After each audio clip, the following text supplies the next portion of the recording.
Hello YouTube family welcome back to my YouTube channel. तो आपण सहित मुझे गोटे बहुत ही सुंदर मेसेज शेयर करने को चाहूँगी।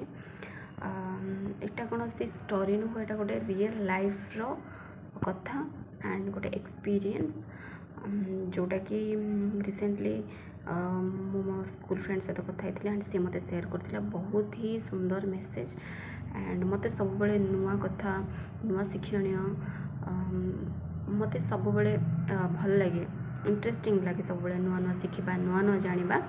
तो आई होप कि सी मत जहाँ भी शेयर कर मत भल लगे आपण मैंने भी शेष पर्यंत शुणु एंड आपन को भी भल लगे जदि आपन को भल लगुच शेयर करने को जमार भूलें।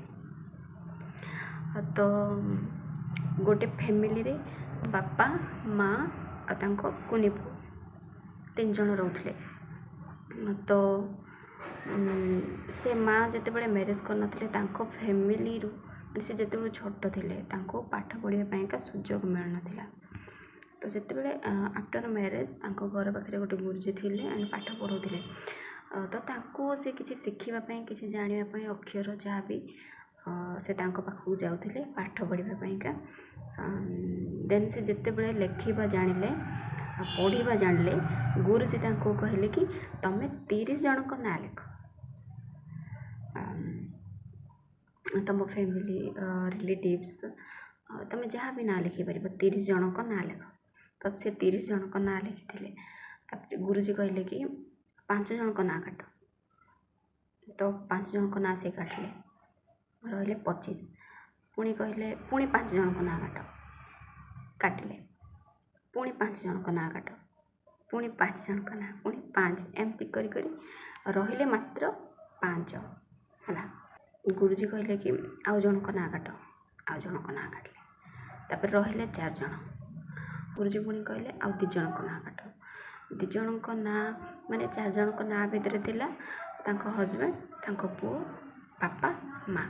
तो बहुत कष्ट से माँ जन को 2 जन को ना काटी थिले बापा आउ माँ लास्ट रही 2 जन।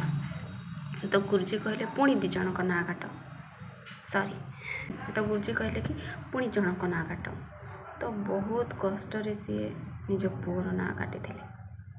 आउ किए रहा स्वामी माने ये कौन शिखला जीवन रे समस्ते आम लाइफ रे आसती किसी समय तांको कार्य सरीगला बास सरला पार्ट से सरीगला।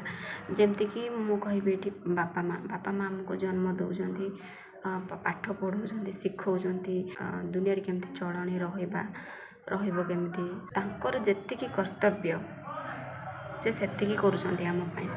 जिते बड़े आम बड़ हेले किसी जॉब कले कि मैरिज हो गले तापर आमर आ गोटे लाइफ पार्ट हो स्टार्ट हो। तो सेठी आम हस्बैंड हो कि वाइफ हो आम लाइफ रे आसुचंती। देन तापर आसुचंती पुओ कि झील देन तांको सहित भी आमर किसी कर्तव्य अच्छे।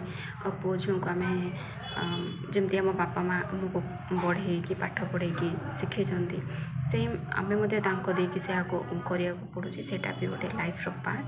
देन आम पुओ झील जमती बाहर कि से गोटे न्यू लाइफ स्टार्ट है। बट एठी आम सहित केवल जन ही जीवन साथी मरवा पर्यंत। से मेसेजटा एपाई शेयर करुँची जिते बड़े भी आम लाइफ पार्टनर गोटे चूज कर भल मनीषटे चूज कर हृदयवान मनीषटे। तो से सी ही आमर सहारा हम आउ रूप रंग धन ये सब से किसी भी रुहे कि भी जब जड़े भल जीवन साथी होते तुमको शेष निश्वास जाए साथ दो। जदि आपन को मो वीडियोटी हेल्पफुल हो तो लाइक करने को जमार भूलें share and do subscribe to my YouTube channel. Thank you.